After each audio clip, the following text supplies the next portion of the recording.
الحمدللہ الحمدللہ الذی ذی العزت والعلا والصلاة والسلام علی سید الانبیاء شمس الضحیٰ بدر الدجا نور الہدی منبع الجود والعطا اما بعد اعوذ باللہ من الشیطان الرجیم بسم اللہ الرحمن الرحیم ولا تحسبن اللہ غافلا عما یعمل الظالمون صدق اللہ العظیم وصدق رسولہ النبی الکریم ان اللہ وملائکتہ یصلون علی النبی یا ایہا الذین آمنوا صلوا علیہ وسلموا تسلیما الصلاۃ والسلام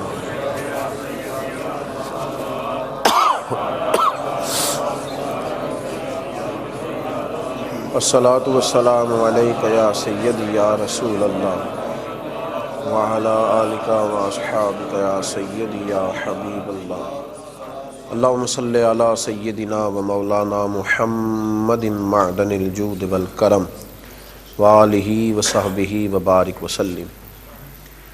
راہ عمل کی ہماری آج کی اس نشست کا عنوان ہے ظلم سے بچیے، زیادتی سے پرہیز کیجیے۔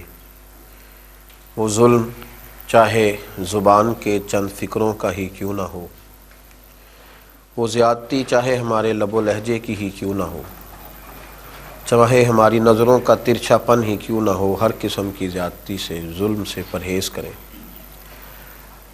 راہ عمل کے رستوں میں سے یہ رستہ اتنا اہم ہے، اتنا ضروری ہے کہ اگر سفر کرتے کرتے کسی شخص کے پاس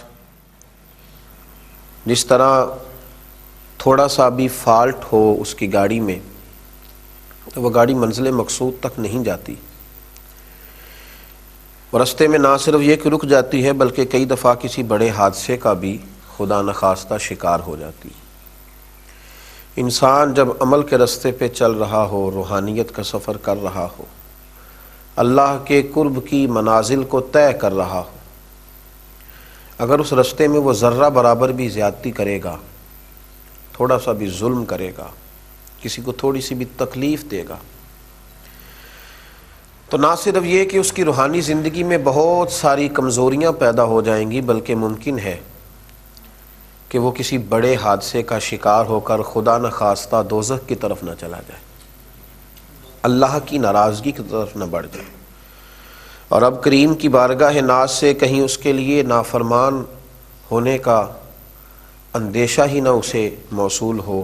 میرے بھائی، ظلم، زیادتی، اس سے ہمیشہ بچنا، احتیاط کرنا، محتاط بولنا، محتاط چلنا، اور کوشش کرنا کہ انسان کانٹوں والی زندگی نہ گزارے بلکہ پھولوں کی طرح وقت گزارے، اپنے وجود پر کچھ تکالیف سہ لے، تھوڑی سی آزمائش سے خود گزر لے، لیکن کسی کے دامن میں کبھی کانٹے نہ ڈالے، کبھی کسی شخص کو اپنے لب و لہجے سے تکلیف نہ دے۔ زخم تو کئی دفعہ ان پہ مرہم لگتا ہے تو وہ صحیح ہو جاتے ہیں، لیکن لفظوں سے نکلے ہوئے تیر، جو زبانوں کو سے نکلی ہوئی باتیں جو دلوں کو گھائل کرتی ہیں، ان کے زخم بڑی مشکل سے بھرا کرتے ہیں۔ کبھی ظلم نہ کریں، کبھی زیادتی نہ کریں، بالخصوص وہ لوگ جن کو اللہ نے کوئی عہدہ دیا ہے، کوئی منصب دیا ہے، کسی جگہ پہ اللہ تبارک و تعالیٰ نے انہیں کوئی اقتدار اور کچھ اختیار دیا ہے، وہ ہمیشہ اس بات کا خیال رکھیں، اپنے ماتحتوں پر، کمزوروں پر، اپنے سے چھوٹوں پر، زیر دستوں پر کبھی ظلم نہ کریں۔ قرآن پاک فرقان حمید نے ارشاد فرمایا، سورہ ابراہیم کے اندر فرمایا وَلَا تَحْسَبَنَّ اللَّهَ غَافِلًا عَمَّا يَعْمَلُ الظَّالِمُونَ، فرمایا اللہ تبارک و تعالیٰ کو ہرگز بے خبر نہ جاننا ظالموں کے کاموں سے۔ اللہ ظالموں کے کام سے بے خبر نہیں، وہ جانتا ہے ظالم کیا کر رہے ہیں۔ اللہ تبارک و تعالیٰ کے علم میں ہے کہ ظالم کس قدر زیادہ لوگوں کو تکلیف دے رہے ہیں، اسے بے خبر نہ جاننا۔ پھر ہو کیا رہا ہے؟ فرمایا انما یؤخرہم لیوم تشخص فیہ الابصار، فرمایا اللہ تو انہیں ڈھیل دے رہا ہے اس دن کے لیے جس دن آنکھیں کھلی کی کھلی رہ جائیں گی. لوگوں کو خبر ہی نہ ہوگی کہ یہ والی سزا بھی ممکن تھی، ایسا بھی ہو سکتا تھا، یہ بھی ممکن تھا. پھر آنکھیں کھلی کی کھلی رہ جائیں گی.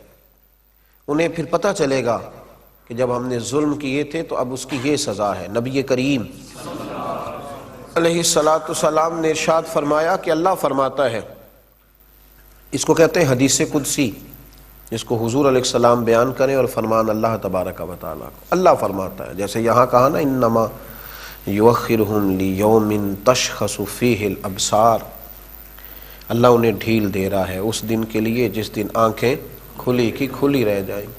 مسلم شریف میں نبی پاک علیہ السلام ارشاد فرماتے ہیں کہ اللہ تبارک و تعالیٰ فرماتا ہے کہ ظلم حرام ہے جب میں کسی بندے کے ساتھ ذرہ برابر بھی زیادتی نہیں کرتا تو میں اپنے بندوں پر بھی اس کو حرام رکھتا ہوں کہ وہ بھی ایک دوسرے پر ظلم نہ کریں. یار کتنا خوبصورت اور صاف ستھرا اور کتنا زبردست یہ فکرہ ہے. کس کا زیادہ اس جملے کے اندر طاقت ہے کہ نبی پاک صلی اللہ علیہ وسلم نے فرمایا کہ قیامت کے دن جو اندھیرے تمہیں گھیریں گے نا، قیامت کے اندھیروں میں سے سب سے بڑا اور گمبھیر اندھیرا تمہارے ظلم کا اندھیرا ہوگا.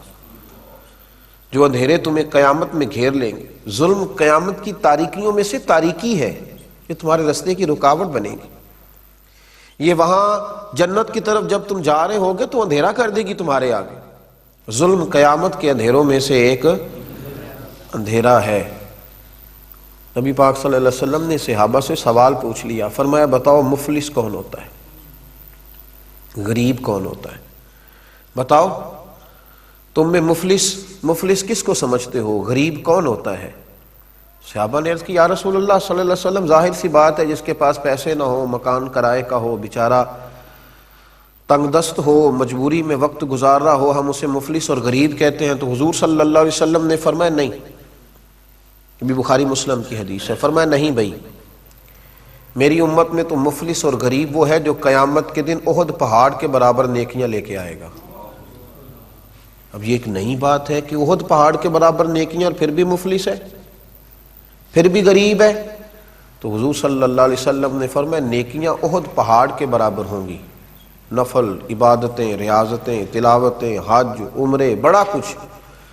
لیکن جب اس کی نیکیوں کا ڈھیر لگے گا نا تو وہ لوگ بھی آئیں گے جن کو گالیاں دیا کرتا تھا، وہ لوگ بھی آئیں گے جن کو ستایا کرتا تھا، اس کے وہ ملازم بھی آئیں گے جن کو جھڑک دیتا تھا، اس کے وہ غریب رشتہ دار بھی آئیں گے جن کو رسوا کرتا تھا، اور اس کے محلے کے وہ کمزور لوگ بھی آئیں گے جو صرف اپنی کمزوری کے سبب بول نہیں پاتے تھے، دل ٹوٹتے تھے، بستر میں رضائی میں منہ دے کے روتے تھے لیکن بیچارے بول نہیں پاتے تھے. وہ سارے آئیں گے اور اللہ کے حضور عرض کریں گے مالک اس پرہیزگار سے، اس تقوی والے سے، اس نمازی سے، حاجی سے پوچھ ہمارے ساتھ کتنے ظلم کیے. نبی پاک علیہ السلام نے فرمایا پھر اس کی نیکیاں بٹنی شروع ہوں گی.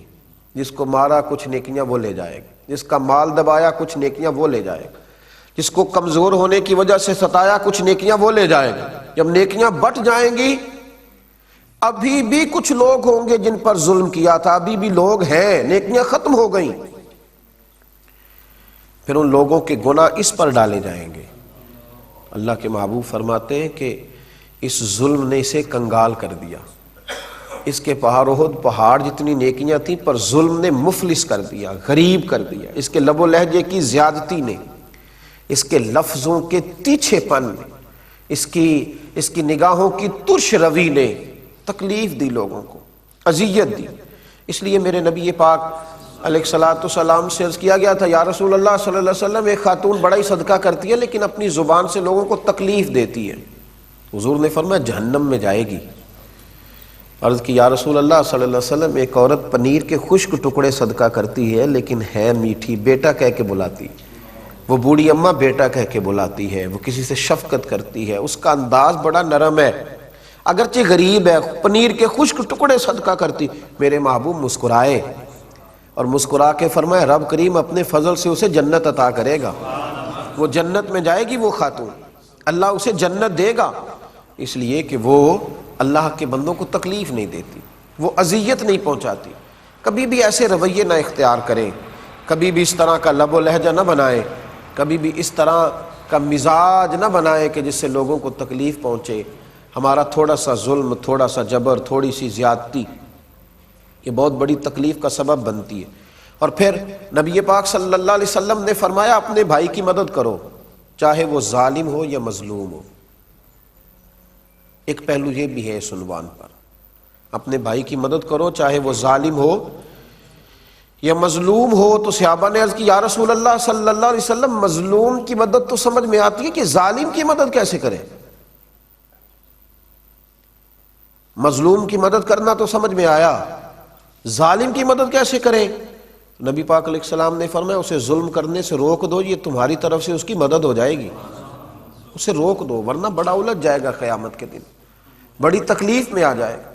اسے روک دو، اس کا ہاتھ تھام لو، اگر تم اسے بھائی جانتے ہو تو جاؤ جا کر کے منع کرو کہ اپنی بہو پر ظلم نہ کرے، جاؤ جا کے منع کرو کہ اپنی بیوی کو نہ ستایا کرے، جاؤ اسے جا کر کے بتلاؤ کہ اپنے سسرال والوں کو تکلیف نہ دے، جاؤ اسے جا کے کہو کہ اس کی وجہ سے اس کے کئی ملازم درد میں ہیں، تکلیف میں ہیں، ہاتھ پکڑ لو، منع کرو، اس کی مدد ہو جائے گی، وہ بچ جائے گا قیامت کی تاریکیوں سے۔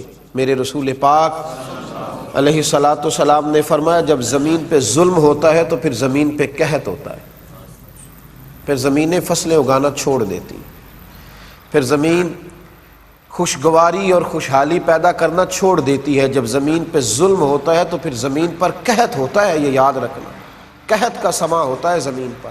میرے رسول پاک علیہ الصلاۃ والسلام نے فرمایا جس بندے نے ایک بالشت برابر زمین پر ظلم کیا، اللہ قیامت کے دن 7 زمینوں کا طوق بنا کے اس کے گلے میں ڈال دے گا۔ دیکھیں سب سے زیادہ مشکل موقع وہ ہوتا ہے جب لوگ ہمیں ستاتے ہیں، جب لوگ ہمیں تکلیف دیتے ہیں۔ چھوٹی سی بات کسی شخص نے کر دی، قوت برداشت ہوتی نہیں، پھر ہم اس کے خلاف منصوبہ بندی کرتے ہیں، اور کئی دفعہ ایسا ہوتا ہے کہ اس کی چھوٹی تکلیف کے بعد ہم بڑا سارا ظلم کرتے ہیں اس کے ساتھ۔ جب ہم بدلہ لینے پہ آتے ہیں تو پھر ہمارے اندر اس قدر زیادہ خوفناک عزائم جنم لیتے ہیں کہ سامنے والا بکھر جاتا ہے، ٹوٹ جاتا ہے۔ لیکن اگر ہم تھوڑی دیر حوصلہ کریں، تھوڑی دیر ہم بھائی وہ جو زیادتی اس نے کی تھی اور تو نے 11 گنا بڑھ کے کر لی، تو اب تو بہت بڑا ظالم ہو گیا، اس کا ظلم تو تیرے ظلم میں دب گیا، اب تو نے بڑی تکلیف دی۔ اب وہاں اگر تو صبر کر جاتا، اگر تو احتیاط کر لیتا، تھوڑی دیر احساس کرتا، تو پھر تجھے خیال ہوتا کہ اس نے ظلم کیا ہے تو پھر قیامت کے دن اللہ مجھے بدلہ بھی عطا کر دے گا۔ لیکن جب تو نے خود سارا کچھ کر لیا اور بڑھ کے ظلم کر لیا، اب تو وہ مدعی ہو گیا اور تو ہے اس کا ملزم بھی اور مجرم بھی۔ اس لیے میرے بھائی تھوڑا احتیاط اگر کر لیا جائے، اور پھر یہ بھی یاد رکھیں ممکن ہے کہ آج اس کے ساتھ زیادتی ہو رہی ہے وہ کمزور ہو، لیکن قیامت کے دن وہ طاقتور ہو جائے گا۔ ممکن ہے آج وہ غریب ہو، لیکن قیامت کے دن رب کریم اسے مالا مال کر دے گا، اللہ اسے قیامت کے دن طاقتور کر دے گا، پھر تم نے بدلہ دینا ہے۔ میرے نبی کریم صلی اللہ تعالی علیہ وآلہ وسلم نے ارشاد فرمایا کہ اگر میرے مومن نے کسی ذمی کافر پر بھی ظلم کیا، جو مسلمانوں کی حکومت میں مسلمانوں کو ٹیکس دے کر جزیہ دے کے رہتا تھا کافر، حکومت چونکہ مسلمانوں کی تھی اور مسلمانوں نے اس ذمی کافر پر ظلم کیا، نبی پاک صلی اللہ علیہ وسلم فرماتے ہیں میں قیامت کے دن اس ذمی کے ساتھ کھڑا ہو کے اللہ کی بارگاہ میں اپنے امتی پر مقدمہ کروں گا، میں مقدمہ کروں گا اس مسلمان پر، اس ذمی کے ساتھ کھڑا ہو کے، کیوں اس نے زیادتی کی؟ ظلم کی تو تمہیں کافر ذمی کے ساتھ بھی اجازت نہیں ہے، بجائے اس کے کہ اپنوں کے ساتھ ظلم کرو۔ شاہ کسریٰ نے نا اپنے بیٹے کو عالم بنانے کے لیے ایک استاد کا بندوبست کیا۔ ایک درویش بزرگ تھے تو شاہ کسریٰ کے بیٹے کو نا وہ پڑھایا کرتے تھے۔ اس دور کے جو اخلاقیات تھے، جس طرح کی بھی تعلیم تھی، وہ پڑھاتے رہے، استاد صاحب پڑھاتے رہے، زمانہ استاد اللہ تبارک و تعالیٰ سے ڈرنے والے تھے، پڑھاتے رہے، زمانہ بیت گیا۔ جب وہ طالب علم فارغ ہونے کے قریب ہو گیا، علم اس کا مکمل ہو گیا، تو ساری چیزیں کتابوں سے نہیں آتی، کچھ استادوں کا سینے کا فیض بھی ہوتا ہے، کچھ مشائخ کے سینے کا فیض ہوتا ہے، شرط یہ ہے کہ وہاں بھی فیض ہو، سینے کا فیض بھی ہوتا ہے۔ تو بزرگوں نے کیا کیا کہ اس شہزادے کو، چونکہ بادشاہ کا بیٹا تھا، شہزادہ تھا، تو اس شہزادے کو ایک دن جب وہ فارغ ہو گیا نا تعلیم سے، تو اس کو بلایا اور بلا کے کمرے کے اندر بند کیا، اندر سے دروازہ لگایا، پھر ہاتھ میں درہ پکڑا، زور زور سے اس کی پشت پر درے مارنے شروع کیے، اتنے درے مارے کہ وجود پر نشان پڑ گئے، سخت تکلیف اس کو ہوئی، اذیت کا شکار ہو گیا، اور جب بہت زیادہ اسے مار پیٹ لیا، وہ پوچھتا رہا میری غلطی میری غلطی، آپ کیوں مجھے مار رہے ہیں؟ تو کہا کوئی غلطی نہیں۔ تو اچھی طرح مار لیا، دروازہ کھولا تو شہزادہ گھر چلا گیا، جا کے اماں سے شکایت کری کہ آج میرے استاد نے بہت مارا ہے۔ اماں کہنے لگے بیٹا استاد بلا وجہ نہیں مارا کرتے، کہا آپ ایک دفعہ ابا سے کہیں تو صحیح۔ شکایت لگائی بادشاہ سے، بادشاہ کہنے لگا بیٹے نہیں، استادوں کو جو قومیں کٹہروں میں کھڑا کرتی ہیں وہ پڑھا نہیں کرتی، تو میں نہیں پوچھوں گا تیرے استاد سے۔ بات ختم ہو گئی، لیکن شہزادے کے اندر سے غصہ نہیں گیا۔ ایک وقت ایسا آیا،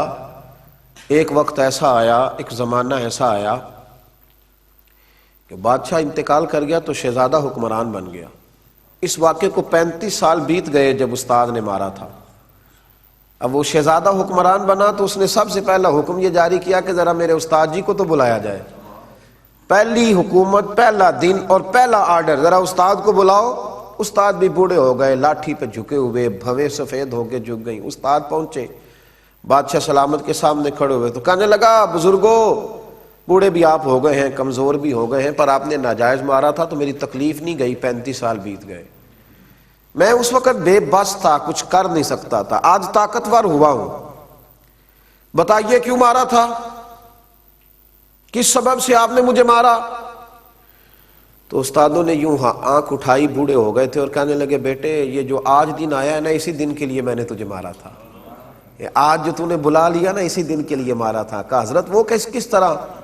آپ فرمانے لگے کتنی دیر ہو گئی تجھے مار کھائے ہوئے؟ کہا 35 سال۔ تو فرمایا درد نہیں نہ بھولا؟ کہا حضور نہیں۔ فرمایا اسی دن کے لیے مارا تھا کہ ایک دن تو حکمران بنے گا، یاد رکھنا، اگر تجھے 35 سال جو تیرے اوپر ظلم ہوا، ناجائز مار پڑی، وہ تجھے نہیں نا 35 سال میں بھولی، تو غریبوں کو بھی قیامت تک ظلم نہیں بھولیں گے۔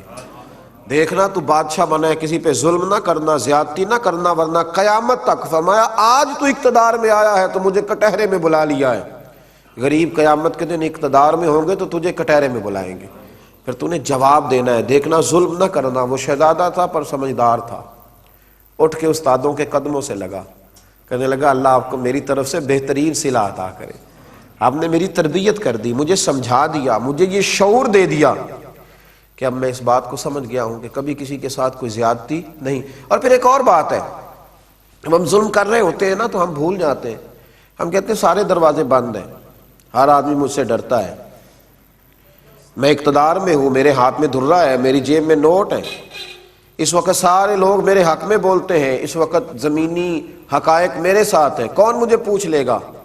ہاں حالانکہ یہ وقت زیادہ لمبا نہیں چلتا، کوئی بھی نہ دیکھ رہا ہو تو عرش کا مالک تو دیکھ رہا ہوتا ہے نا، رب کریم تو دیکھ رہا ہوتا ہے نا، اللہ تبارک و تعالیٰ تو جانتا ہے نا یہ زیادتی کر رہا ہے۔ اللہ حضرت وہب ابن منبہ رحمت اللہ علیہ فرماتے ہیں بنی اسرائیل کا ایک شخص تھا بادشاہ، اس نے محل بنانا تھا،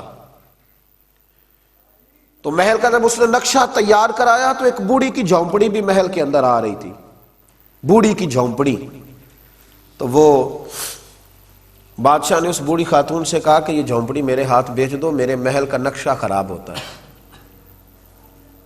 وہ خاتون کہنے لگی کہ میں بیاہ کے یہاں آئی تھی، چاہتی ہوں کہ میرا جنازہ ہی یہاں سے اٹھے، تو مہربانی کرو مجھے تکلیف نہ دو، میں پکا ہوا پھال ہوں، پتہ نہیں کب دنیا سے چلی جاؤں گی، مجھے اسی گھر میں رہنے دو، بیوہ ہوں، لاوارث ہوں، اولاد میری ہے نہیں، مجھے یہیں رہنے دو۔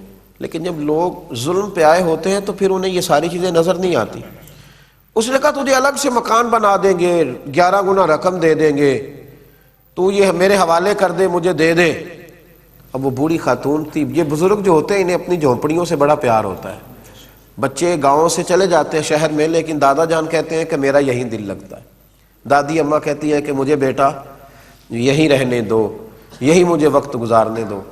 اس بوڑھی سے جب ضد کی تو بوڑھی کہنے لگی کہ میں نہیں جاؤں گی چھوڑ کے۔ اب تو اس نے باہر بھی گھر سے نکلنا چھوڑ دیا، اپنے گھر کے اندر رہتی کہ میرا کوئی مکان نہ گرا دے۔ بادشاہ نے 4-5 لوگوں کا ذمہ لگایا کہ جب خاتون گھر سے نکلے نا تو اس کی جھونپڑی گرا دینا۔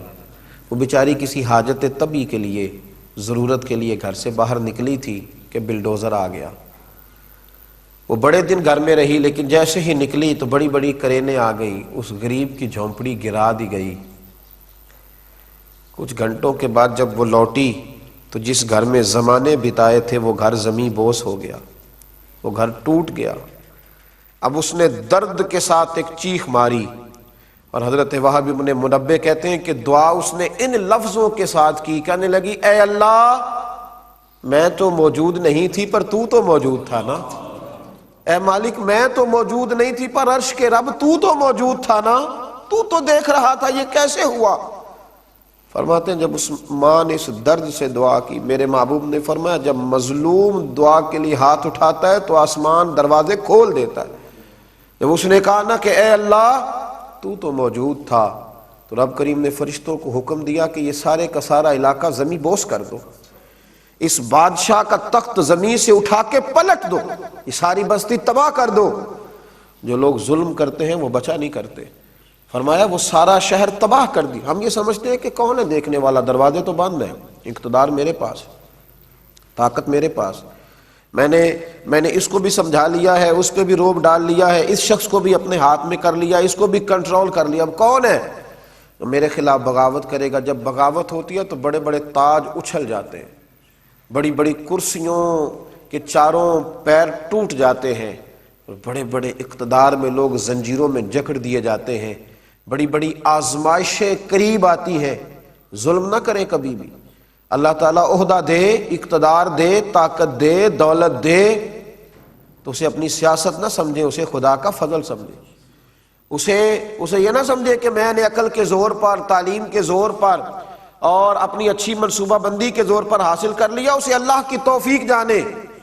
جب تک انسان اللہ کی توفیق جانتا ہے تو نعمتیں محفوظ رہتی ہیں، اور جب وہ سمجھتا ہے کہ یہ تو میں نے جدوجہد کر کے حاصل کیا ہے، یہ تو میری عقل ہے، میرا شعور ہے، پھر زمیں بوس ہوتا ہے، پھر ظلم کرتا ہے، پھر تکلیف دیتا ہے۔ میرے رسول کریم صلی اللہ تعالی علیہ وآلہ وسلم نے ہمیں اس ظلم سے ہمیشہ منع کیا ہے، ہمیں محتاط رہنے کا کہا ہے، ہمیں کہا ہے کہ ہم احتیاط کے ساتھ وقت گزاریں، ہم اپنے شب و روز کا خیال کریں۔ ایران کا ایک بادشاہ تھا تو وہ شکار کے لیے نکلا، آپ کو پتہ ہے نا بادشاہوں کے شوق، اللہ خیر کرے، شکار کے لیے جانا ہے، سیر کے لیے جانا ہے، کئی ملکوں کے ویزے سپیر لے کے رکھنے ہیں، یہ آج بھی شوق پایا جاتا ہے لوگوں کے اندر، جیسے جیسے پیسے آتے جاتے ہیں نا شوق ذوق لمبے ہوتے جاتے ہیں۔ اس کا بھی شوق ذرا نرالا تھا، آگے بڑھنا ہے، یہ کرنا ہے، وہ کرنا ہے، تو وہ شکار کے لیے جایا کرتا تھا۔ ایک دفعہ دریا کے اس پار شکار کے لیے گیا، وہاں ایک بوڑھی خاتون رہتی تھی تو اس کے پاس ایک گائے تھی، اس کو گائے سے بڑی محبت تھی، پیار تھا بڑا، وہ بڑے شوق سے اسے بلاتی، اسے گھاس کھلاتی، اس سے پیار کرتی، اس کے ساتھ کھیلتی۔ وہ چھوٹی سی بچیا تھی جب اس بوڑھی نے اس کو پالا تھا، بڑی فربا موٹی تازی گائے ہو گئی۔ بادشاہ کے ساتھ جب اس کے سپاہی گئے تو انہیں وہ گائے پسند آ گئی، بوڑھی سے کہنے لگے قیمت لے لو، ہمارے ہاتھ بیچ دو، یہ بڑی فربا ہے، ہم اس کا گوشت کھائیں گے۔ اس نے کہا کہ یہ صرف گائے نہیں، یہ تو میرے گھر کا فرد ہے، مجھے اس جانور سے بڑی محبت ہے، میرے ساتھ آتی جاتی ہے، اٹھتی بیٹھتی ہے، میں نے اس چھوٹی عمر میں پالا ہے۔ وہ کہا اماں کیا بات کرتی ہو، جانور تو جانور ہوتا ہے، ہمارے ہاتھ بیچ دو۔ جب بوڑھی نہ مانی تو انہوں نے کہا تمہیں پتہ ہے ہم بادشاہ کے سپاہی ہیں، کو پتہ ہے نا شہزادے اور بڑے لوگوں کے بچے وہ تو کوئی کسی قانون کی پابندی نہیں کرتے، وہ تو قانون توڑنا ان کا شوق ہوتا ہے، تمہیں پتہ نہیں بادشاہ کے سپاہی ہیں۔ جبرن اس بوڑھی کی گائے لی، جبرن، ظلمن، اور پھر گائے لے کر کے اس کو ذبح کیا۔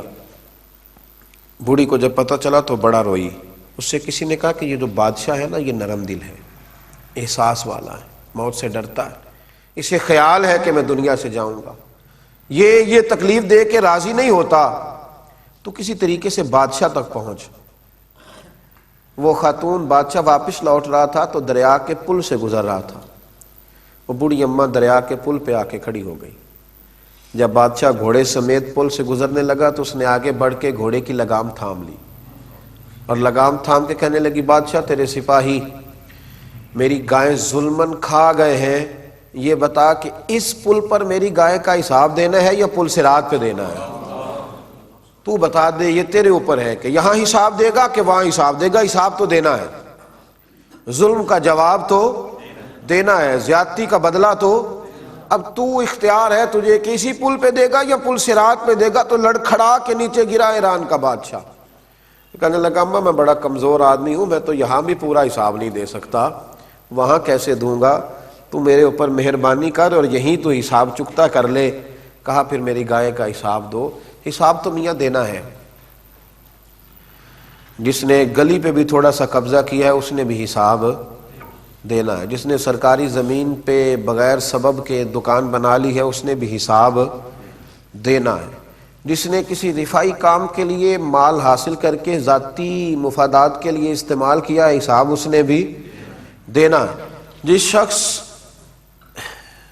نے ایک نیک آدمی کا لبادہ اوڑھ کر لوگوں کو اپنے پیچھے لگایا اور پھر ان سے ذاتی مفادات حاصل کیے حساب اس نے بھی دینا ہے، جس شخص نے لوگوں کو اچھے خواب دکھا کر حکومت حاصل کی اور لوگوں کو بڑے خوشنما باغات دکھا کر انہیں خوشبو کے پیچھے لگایا اور پھر ان لوگوں کے ساتھ زیادتی کی، اس نے بھی حساب دینا ہے، جس شخص نے جو لباس پہن رکھا ہے، جو جس قسم کا ارادہ بنا رکھا ہے اور پھر وہ اس پر پورا نہیں اترتا، حساب اس نے بھی دینا ہے، جس کو پتا تھا، جس کو پتا تھا، جس کو یہ خبر تھی کہ میرے گھر والے غلطی پہ ہیں اور میرے بھائی کے سسرال والے حق پہ ہیں، لیکن پھر بھی وہ اپنے ہی گھر والوں کی حمایت کرتا رہا اور پھر بھی ظلم اور جبر کا ساتھی بنا رہا، ظلم اور زیادتی پر تعاون کرتا رہا، اس نے بھی صبح قیامت حساب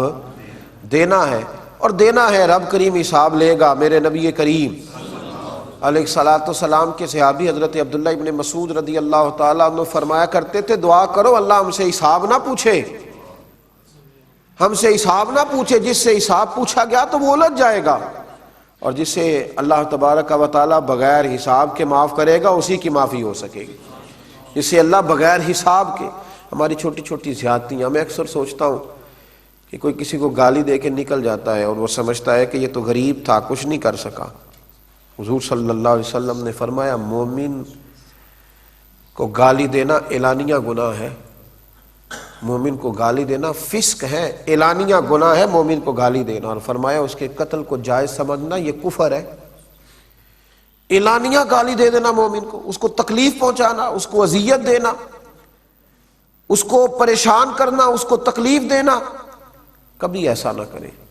کوشش کریں آسانیاں پھیلانے کی، کوشش کریں درگزر کرنے کی، کوشش کریں نرم رویوں کی، کوشش کریں کہ کبھی بھی کچھ ایسا نہ ہو۔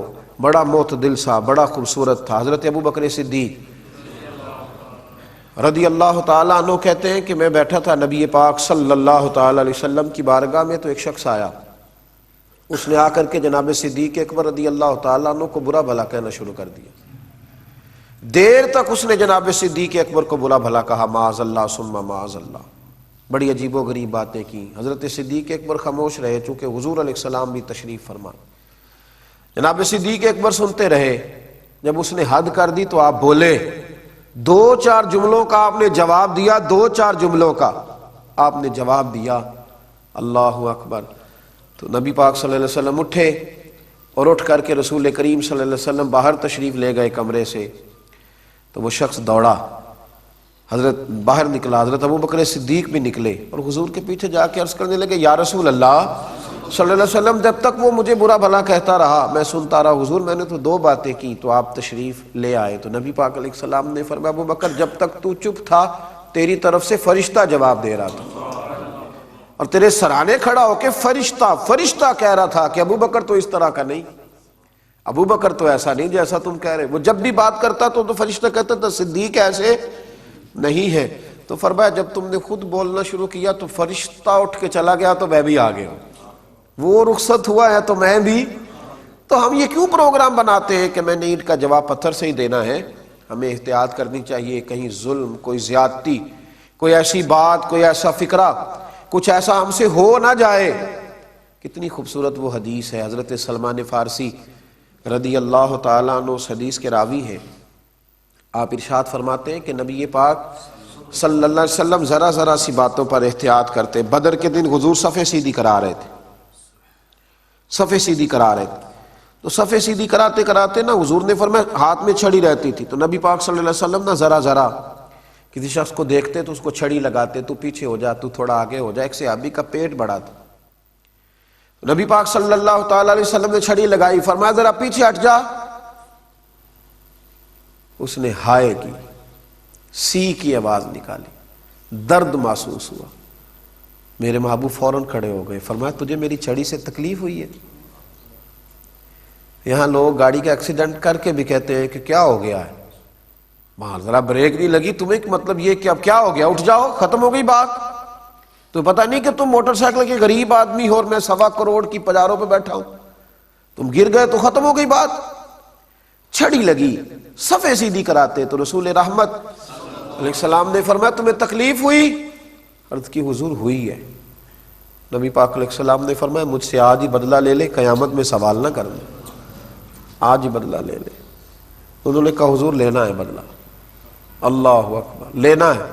تو محبوب نے فرمایا لو نا۔ یا رسول اللہ میرا پیٹ ننگا تھا، آپ بھی کپڑا اٹھائیے۔ رسول کریم علیہ السلام نے کپڑا اٹھایا تو وہ نبی پاک صلی اللہ تعالی علیہ وسلم کے وجود سے لپٹ گئے اور حضور کا وجود اطہر چومنے لگے۔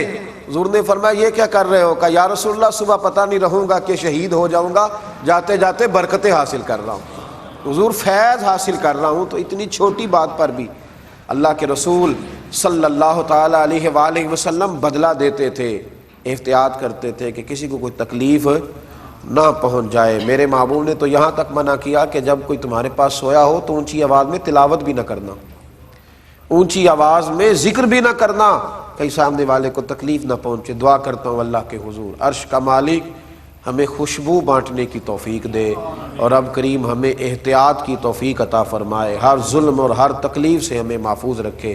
آخر دعوانا ان الحمدللہ۔